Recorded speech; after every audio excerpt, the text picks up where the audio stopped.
My fiancée and her first love had a car accident, all because of enemies of her family. We both needed blood transfusions immediately, but there was only enough plasma to save one of us. She chose to save me first. Her first love didn't make it and passed away after surgery. Our wedding went as planned, but she kept a picture of him at home. Every day she made sure I saw it, telling me my life was because of him. On the anniversary of his death, I lost it. If you love him that much, why didn't you just die with him? I never expected she had already doused the house in gasoline. She pulled me into the flames, saying, I promised him fireworks in 3 years. Time for you to pay for him. Living again, I found myself back on a stretcher next to her first love. Weekly, I told them to save her first. Hurry, both patients need blood transfusions urgently. Notify the blood bank. Cold all over, I lay on the stretcher as the medical staff pushed me toward the emergency room. Doctor, O-type plasma is limited, only enough for one life, they said. The doctor assessed Harry and me, deciding to consult with our families. The ER doors opened, and Jesse rushed over anxiously. Family member, both patients are critical, but we only have enough plasma for one. You'll need to decide who gets it first. Through the swinging ER doors, I dimly saw Jessie standing outside. She bowed her head in pain, thought for a moment, then reluctantly replied, Save Alex first. The doctor nodded and reassured, Okay, we've already requested more blood from nearby hospitals, so don't worry. They quickly made their way to my bedside, preparing me for surgery. Despite the pain and shock of being alive again, I grabbed the doctor's sleeve. Please save Harry first. The doctor frowned. Alex, you need surgery immediately. Your injuries are severe. Shaking my head weakly, I insisted I'll be all right. He hit his head pretty bad. I think he's worse off. Reluctantly, the doctor ordered the nurse, get him a CT scan, check for brain bleeding. In the past, they discovered Harry's brain bleed too late. The delay led to his death on the operating table. Jessie blamed me for everything. She married me, but every day it was like living in his shadow. We were in the car accident because of her family's enemies. She made the decision to save me, but then blamed me when he died. I couldn't take her obsession anymore and snapped on Harry's death anniversary. If you love him so much, why didn't you die with him? She laughed horribly at that, saying, I promised fireworks in 3 years. Let's pay for it together. I never guessed she prepared to take it all down in flames, dragging me with her. The flames overwhelmed me quickly, scattering my consciousness as I bled out. I dragged out my phone with trembling hands, dialing a number I hadn't called before. I'm at Central City Hospital, help me. Unsure if the person still had the same number, I gambled everything on this last try. I faintly heard, wait for me, but the phone slipped from my hand as I finally blacked out. The beeping of monitors pulled me back. Slowly, I opened my eyes. The pain was excruciating. Are you okay? Calm yet urgent voice asked, worried. Can I get some water? I croaked out. Doctor said no water yet since you just had surgery. I'll dampen your lips with a swab, my rescuer said. I drank up the moisture, eyeing the face above, serious yet surprisingly tender. Thanks for saving me. We're even now. But back then, I just hid her when enemies were after her. She called me her savior, insisted on swapping numbers, pledging I'd reach her first if needed. Her simple, even now words had changed my life completely. No longer did I need Harry's blood transfusion, or be indebted to Jesse or Harry. Thank you, Nancy, I sincerely said. Nancy looked baffled, then shyly turned away. No big deal. Just then, the door flew open. Sis, need more guys to donate blood? A newcomer asked. Startled, I watched Nancy get flustered, her voice rising to cover the truth. Who let you in? Telling strangers to donate. Get out. Don't disturb the patient. Her henchman retreated, his plan for praise foiled, leaving me chuckling despite the pain. What's wrong? Nancy exclaimed worriedly. Just my wound, no worries, I reassured her. I'll get the doctor. She took off like a bolt before I could stop her. After a thorough check, the doctor nodded approvingly. You're healing well, thanks to the timely blood donations from your friends. I glanced at Nancy, who avoided my eyes. Doctor, what about the guy who came in with me? He was serious, but your insistence on that scan was crucial. Surgery was successful, and he'll move to a regular room soon, the doctor explained. Relieved Harry was safe, I relaxed. Though Jesse has been by his ICU nonstop, the doctor mentioned. I scoffed. None of my business. Our family's arranged marriage was common knowledge. Nancy snorted. Forget Jesse, your parents haven't shown at all. Dodging conflict, the doctor hurried to leave. It's best to steer clear when entangled with two powerful families and a local gang leader's secret. Nancy mentioning my parents left me emotionless. To them, my birth was a bargaining chip for strategic unions. Jesse's changed attitude proved I meant nothing. Our show of a marriage held zero value. Why waste time visiting? Out of sight, out of mind. With regular meds and rest, I recovered quickly. Just when I prepped to apply for early discharge, Jesse appeared after days of absence, exhausted from worrying over Harry. Alex, feeling better? Jessie came over with what she thought was a caring look and a raspy voice to offer me her belated concern. Thanks for checking in. If you'd come 2 days later, I would have already been discharged. Jessie's face froze a bit, probably not used to my change in attitude. Harry doesn't have any family here, and I was worried if I didn't keep an eye on him. If anything happened to him, how could I explain it to his folks? I gave a nod of understanding. No need to explain to me, Miss Jessie. Your feelings for Harry are none of my business. You're mad at me. I told the doctor to save you first.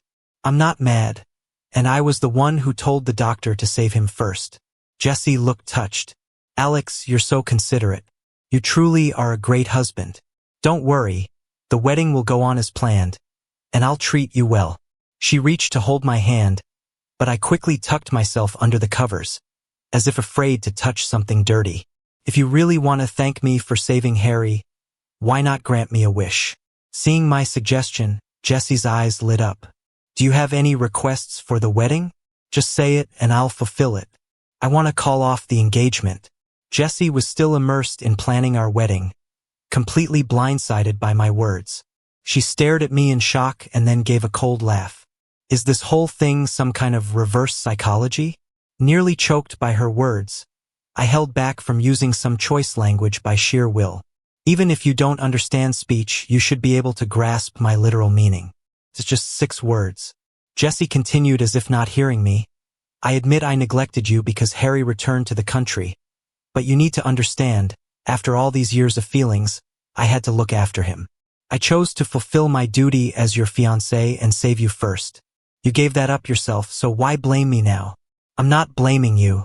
I just want to break off the engagement. Jessie, in a typical disregard for my words, replied, I've told you so many times, Harry and I are innocent. Why don't you believe me? Talking to her is like talking to a brick wall. After a thorough checkup and repeatedly promising to rest at home, I finally got discharged. Nancy insisted on picking me up. Figuring I'd need her help later, I agreed. Walking into my house, I was met with my mom and a group of wealthy ladies having an afternoon tea party, all shining with jewels, exchanging fake pleasantries. My mom grumbled, Why didn't you let us know you were coming back? I could have sent a driver for you. Such pointless words were beneath a response, so I just headed to my room to pack. Look at him, always acting like the world owes him. If his dad and brothers weren't working hard outside, would he have such a good life? I stood quietly on the stairs, listening to my mom's repeated complaints about me. The words were the same as always. She doesn't tire of saying them, but I'm tired of hearing. In their eyes, providing me a wealthy life means I should be endlessly grateful. They offer only financial support, never a hint of care. From a young age, they only act like a loving family if it involves protecting their interests. The only comfort I had was their decision for me to marry Jesse, letting me be with someone I liked. Now even that comfort seems like a sign I was blind back then. Gathered my documents and bank cards, planned to go to the bank to withdraw money, and found Nancy still around. Mind being my chauffeur for a day? Gotta hit a few banks. Nancy held back laughter. Running off with the cash and eloping with me? Running off, maybe, But eloping? No way. Your family's big and complex, I wouldn't dare. Her family's a big shot locally, with as many enemies as they have underlings. Partnering with her means constant fear. Now, I just want a peaceful life. You're planning to run away? Not marrying Jesse? I nodded. Suddenly clear-headed, dreaming of a quiet life in the countryside. Nancy laughed heartily. Good you snapped out in time. She's not right for you. Where do you want to go? I'll help. Though she almost cried with laughter, I noticed a hint of reluctance in her eyes. Gazing at the road ahead and the distant mountains, I quietly said, I'd like to go to New Zealand, determined to get away from it all. With just a few clothes, documents, and cash, I set off. Nancy, I know you guys can hide someone. Can you help me? Nancy smiled confidently. You came to the right person. Sam, take care of this. Peeking at Sam, wasn't he the one who failed a minor mission before? Rest assured, I'll handle it. A week later, I was in New Zealand, now going by William. Hoping the rest of my life is filled with joy. Rented a long-term room at a place with a sunrise view. Every day I stroll the vast plains, soak in hot springs under the starry sky. Life like this, I never imagined in 2 lifetimes. The inn is run by a middle-aged couple, Mark and Susan, and a young man, Lucas, as driver and security. This simple setup keeps the place running smoothly. During peak seasons, they're flat-out busy. Hi, we'd like a room. Reading by the bar, a couple walked in with luggage. The 3 weren't around. Thanks to Susan's foresight in explaining check-in procedures, I mustered up to handle it. Afterward, the girl handed me an apple. Thanks. Awkwardly, I took it. Thank you, but I'm just a long-term guest. The girl chuckled sweetly. That's even better. Thanks to our handsome neighbor. Susan appeared, teasing, would this long-term guest be interested in some part-time work for discounted room rates? First steps are always tough, but I embraced this new world. Went from reading alone, solitary walks, hot springs, stargazing, to chatting with fellow guests, helping around the inn, even city trips. Fully absorbed in the local life. Mark built a simple bonfire inviting everyone to join. Lucas, feeling spirited, picked up a guitar, playing and singing in the center. The mesmerizing voice and skilled guitar playing had travelers pulling out their phones to capture the moment. Standing on the outskirts, I couldn't resist setting up my easel to paint the joyful scene. Susan, standing behind me, couldn't help but exclaim, "Wow, your painting is amazing." Her reaction got the attention of those around us. Curious onlookers gathered. Soon enough, the bonfire night turned into a painting showcase and impromptu art session. The couple I was hosting that day was the first to ask if I could sketch a portrait of them, and I agreed without hesitation. Soon, other guests joined in the request lineup, keeping me busy all night. I used up years' worth of drawing requests. The last sketch I did was of Lucas singing and playing the guitar, which I gifted to him. You sing so well, you should go out into the world and not waste that talent. Lucas, his face red, accepted it, his eyes glimmering in the firelight. Since then, besides working part-time at the inn, I've taken on a side hustle setting up a stand to paint in town. "Hi, can you paint me?" a gentle voice asked. I warmly welcomed my first customer of the day. "Of course, please have a seat." Setting up the easel, I grabbed a brush and started sketching, but my hand froze mid-air. Looking across, I saw Harry smiling gently. Annoyed, I tossed the brush back into the bag. "What are you doing here? How about we find a place to chat?" I pursed my lips, eyeing him impatiently. "You've been gone for a year. Jesse really missed you." I couldn't help but let out a cold laugh. "Is your life so dull you needed me for your fun?" Harry held his warm coffee, the steam rising as he sighed. "When you disappeared, Jessie felt it was her neglect and my return that drove you away. She searched everywhere for over 6 months, almost losing her inheritance. She eventually had to give up, but took her anger out on Nancy, subtly using her family's power against them. My hands clenched into fists, my jaw tense, silently cursing Jessie countless times. I questioned Harry. "Did you come all this way to tell me how fondly she thinks of me? I figured with my departure you'd be the happiest, but I didn't expect you'd be the first to find me." Harry smirked. At first, I was pleased. But then Jesse vowed as the heir she'd find you and marry you. Seeing her obsession, I realized even with you gone, I can't replace you. In my past life, losing Harry made me think she loved him dearly, marrying me under pressure to save me.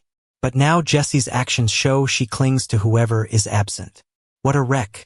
I gritted my teeth and spat out. Such a mess.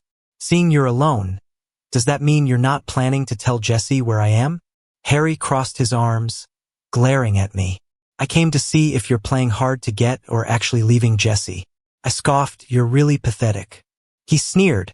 Someone as cold-hearted as you wouldn't understand my feelings for Jesse. Huh? Not interested in your love story, having business to attend to. I'll be on my way.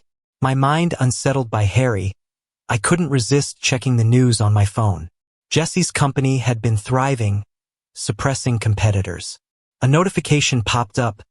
Nancy's in trouble. Shocked, my hand trembled, dropping my phone to the ground. Lucas, passing by, picked it up and handed it back, worriedly asking, "Is everything okay?" Forcing a smile, I said, "It's nothing, but I might need to leave for a bit." Quickly saying goodbye to Mark and Susan, Lucas drove me to the airport, saying, "If you need anything, just say the word." I hugged my big-hearted little brother. "Thank you, I will." Exiting the airport, I was surprised to find Jesse, not Sam, waiting for me. "Alex, they told me you were on this flight. I couldn't believe it." Jesse rushed up, trying to take my hand, but I quickly withdrew, nearly pulling it into my coat. "Jesse, please keep your distance." Jesse's awkwardness gave me room to drag my suitcase past her to hail a cab. She followed, pleading, "You've been gone a year, your parents are worried. Come home with me, please?" Not stopping, she grabbed my arm, forcing me to halt.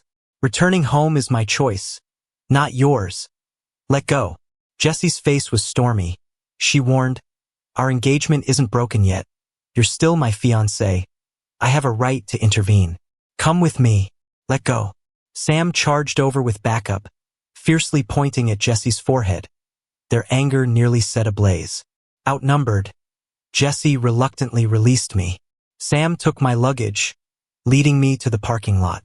"Alex, this time, I'm not letting you go." Afraid I'd turn to kick her, I hurried Sam away. "What happened to Nancy?" Sam snorted. "It's all Jesse's fault. She had Nancy followed, then leaked her location to our enemies, ambushing Nancy." Stunned, I stared at Sam, shaking as guilt and fear overwhelmed me. Sam couldn't afford delay, urgently urging, "We need to go. Nancy might not hold on." The weight of my mistakes tugged at me as I raced to the car. Running to the hospital non-stop, I hesitated outside the room, unable to turn the knob. Seeing this, Sam sighed, opening the door. Nancy lay on the bed, deathly pale, with only the beeping of machines filling the quiet room. Every step toward him felt heavy. "Nancy, it's Alex. I'm back." Silence was my only answer. "I'm sorry. It's my fault you're here." I couldn't hold back my emotions any longer and broke down, crying on the bed. Then someone gently patted my head, slow and tender. "Even asleep, you managed to wake me up." I looked up, shocked, staring at the person teasing me. "Weren't you seriously hurt, in a coma? Who told you that?" "Sam." Her playful smile told me I'd been pranked. I yelled towards the door, "Sam, get in here." Sam peeked in. "You called? I have to pack you dinner first." He shut the door with a bang after using that excuse. I couldn't help but laugh at his quick getaway, then turned back to tease Nancy. "You guys teamed up, didn't you?" Nancy looked innocent. I swear, I had no idea. I rolled my eyes and playfully tapped her shoulder. I barely touched her, yet her face went white with pain, beads of sweat forming on her forehead. "Where are you hurt? How are you in so much pain from a light touch?" Lifting the blanket, I saw a corner of a bandage near her collarbone, with blood seeping through on her shoulder. "Did Jesse send someone?" Nancy nodded sharply, her expression fierce. I bit my lip angrily, fists clenching so hard my nails dug into my palms. She gently held my hand. "I think it's a blessing in disguise, getting to see you rush back to care for me." I glared at her playfully. "So what's your plan?" Heal up and then get revenge? Nancy shook her head. This time, it's your turn to help me. I smiled, nodding with resolve. Leave it to me. Once preparations were ready, Sam sent out the news.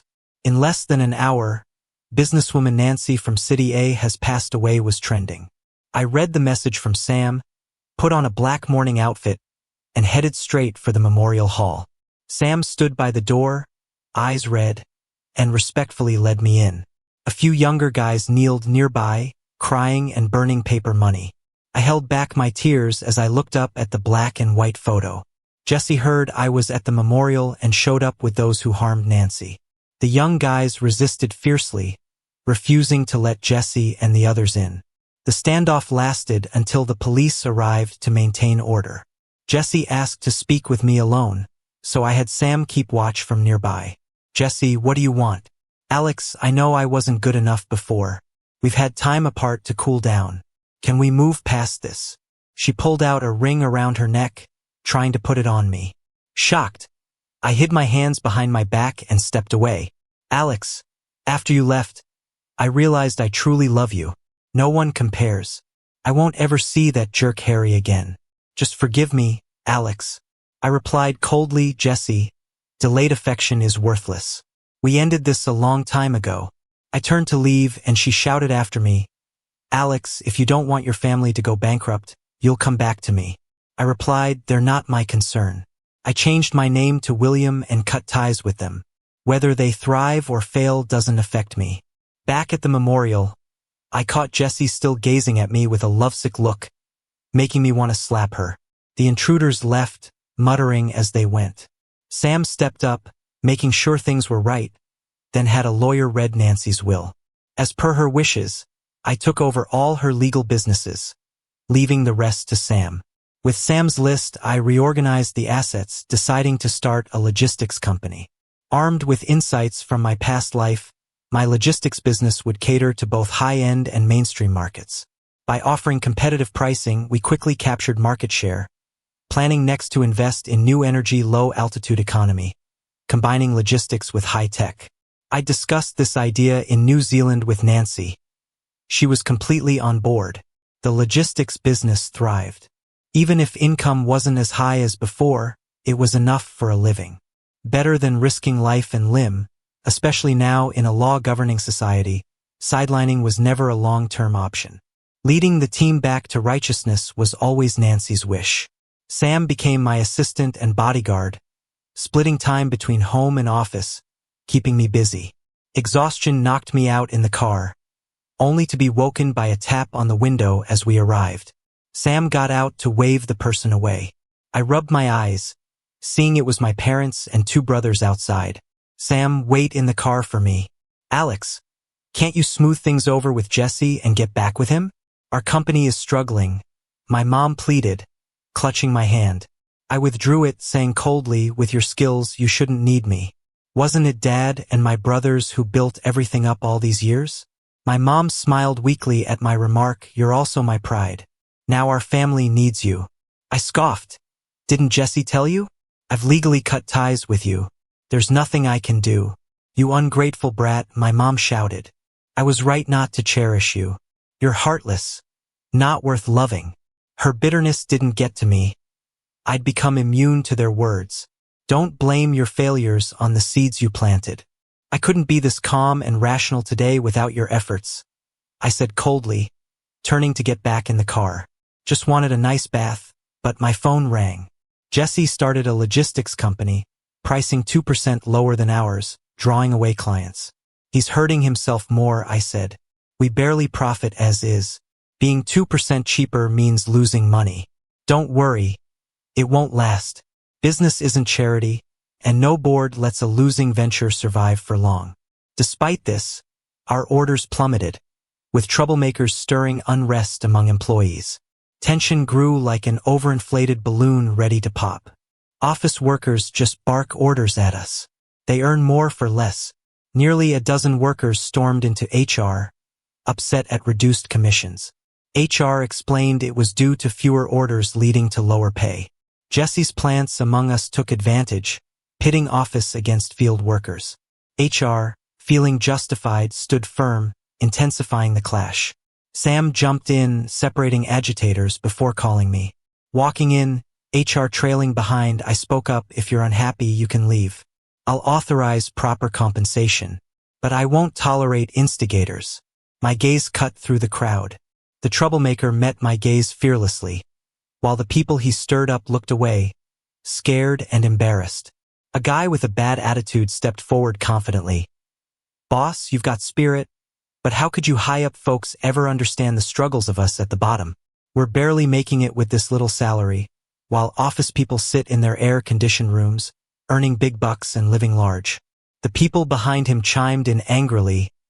Exactly. How could you bosses and leaders know our hardship? The logistics company next door is booming. Their workers are swamped, and they must be making way more than us. I scoffed. Buddy, before stirring up trouble, at least understand our company's policy first. Because of our recent poor performance, all frontline employees with full attendance get a minimum pay to secure everyone's livelihood. You all should know that our base salary is much higher than that logistics company outside. And office folks have performance reviews too. If your income drops, so does theirs. You're not enemies, just in different roles. A round of sarcastic applause erupted as Harry sneered. Walking by, Alex, such presence. Didn't expect you'd make it after leaving Jesse, relying on Nancy. I rolled my eyes at him, ignoring his mockery, and kept calming the employees. Everyone here used to work hard with Nancy. I promised him I'd treat everybody well. This company is for all of you. Alex, don't act all righteous. I heard Nancy left you a fortune, yet all you're doing is giving us broth. How does that sit with you? Taking a deep breath to calm down, I sent a few texts on my phone, then turned on Harry with sharp words. What's wrong? Got dumped by Jesse and now looking for some validation? Well, you picked the wrong target. You can't stir up trouble with me. But I do hate being disgusted. You should go hide somewhere. With that, I waved my phone, showing messages between me and her lover's husband. Before wasting words on him, I'd already forwarded Harry's secrets to the husband. Frightened, Harry turned to leave, but Sam signaled, and several big guys blocked his way. He was both scared and angry, threatening to call the cops, saying we were holding him illegally. Glancing at the time, I signaled Sam to let him go. Sure enough, soon enough, the husband showed up with a squad of trained bodyguards downstairs, waiting for him. It was dramatic enough that kids needed parental guidance to see it. I had the reception save that footage, intending to replay it any time I saw Harry. Turning back to the group, I coldly warned, if you can't stick with the company through ups and downs, I'll dissolve it and enjoy life with the money. I mean it. After witnessing how I handled Harry swiftly and effectively, people were worried I'd sell off everything and leave.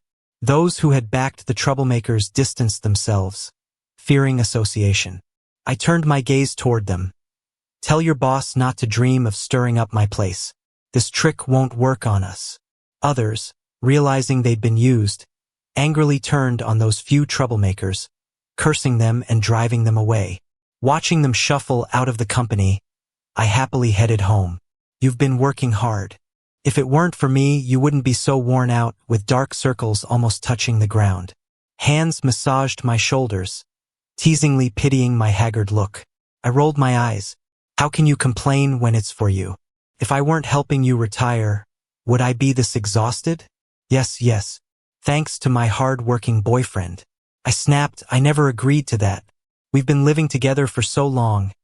Isn't it time for a title? I nodded. Right, you reminded me. I should give you a title, maybe make you the house manager, huh? Nancy's smug smile froze. She playfully turned her back, pretending to ignore me. I mischievously peeked at her. She couldn't help but laugh seeing my face. Fuming, she grabbed my waist, sitting on my lap. I should thank Jesse. If she hadn't slipped up, colluding with my enemy, I wouldn't have had the chance to fake my death and retire. I'm done with those dangerous days, almost too scared to confess my love. I rolled my eyes, like I'd accept just because you confessed. Nancy playfully admitted, yes, a confession wouldn't do it. You were moved by my sincerity and persistence, right? I laughed sarcastically, And those lousy paintings of yours? Nancy blushed, and ready to get physical because she lost the verbal spar. She tickled me until I was out of breath. Enough, stop. Alex, open the door for me. A grating knock interrupted our laughter. Hearing the voice, I grew impatient. You hide in the bedroom. I'll deal with this. I sighed, adjusted my breath, and cracked the door open. Jesse, what brings you here this late? Let me in. It's not convenient. Say what you have to at the door. Jesse slapped the door in dissatisfaction, trying to push her way in. Luckily, I had the chain on. Alex, I've kicked that scumbag Harry out for you. You'll never see him again. I even broke off with a longtime friend for your sake. Please come back to me. I scoffed. Longtime friend? Don't insult the word friend. Jesse's face faltered. Then she tried to reason. Whatever. I never agreed to break our engagement. So you're still my fiancé. Let me in and I'll explain everything. I know you still love me. I suppressed my nausea. Jesse, let me teach you a little law. There's no clear regulation on engagements in our country. Marriage is free will only.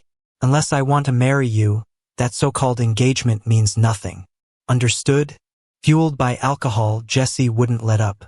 I caught a glimpse of Nancy at the bedroom door, barely holding back. Fearing she'd storm out and blow our cover, I threatened. If you don't leave, I'll call the police. Jesse scoffed. Nowadays, my power is respected both in the underworld and above. Why would I fear a few cops? I leaned into the door. Nancy seized the moment to ram the door from an angle Jesse couldn't see. The door slammed shut, nearly crushing Jesse's fingers. Covering my mouth to hold back laughter, I dialed the cops. Quietly, I warned Nancy not to come out. When the officers arrived, Jesse was in too much pain, panting on the floor. I briefly explained the situation to them, and they kindly took her to sober up and treat her hand. Inside, Nancy, having hit her limit, gave Sam a call, seething. Get it done. I might just go out and finish her off otherwise. Sam submitted Jesse's evidence overnight, even though it was incomplete. Given her actions and drunken rants at the station, claiming she killed Harry, she didn't leave the police station, detained for further questioning. Without Jesse's stubbornness, her company folded in less than a month. Police investigation confirmed Jesse's drunken truth. When Harry blackmailed her into marriage with evidence, she snapped, killing him with a wine bottle. She then sought the gang's help to dispose of his body. Her future now only holds decades behind bars. After Sam submitted evidence of their alliance and tipped off the authorities about the gang leader's hideout, their power structure collapsed. With the leader caught, subordinates fled or got arrested. This old enemy no longer posed a threat to Nancy. However, given her past life, I refused to let her come back publicly. The old Nancy would remain dead. Now, with me, she was simply William's wife, Laura. Handing the logistics company to Sam, we set off for New Zealand. Before reaching the cottage, we saw Mark and Susan waiting by the door. Calmly, I said, "How long have you been planning for today? We can finally hand the place back to you." Mark, overjoyed, gave Laura the keys, then turned to Susan. "Now it's our turn to explore the world and enjoy life." Smiling brightly, I told Susan, "Thank you for looking after me and helping resolve my troubles." Susan chuckled. "We were just doing our job. You should be thanking yourselves." Lucas stepped up bashfully. "I'm leaving too. The talent agency noticed me. I'm heading out to make a name." Proudly, I clapped his shoulder. "I believe in you. You'll shine brightly." After smoothly handing over the cottage, the five of us enjoyed a joyful welcome and farewell dinner. The next morning, Laura saw them off at sunrise, sending them to the airport. And so, this bed and breakfast became the beginning of our happy life.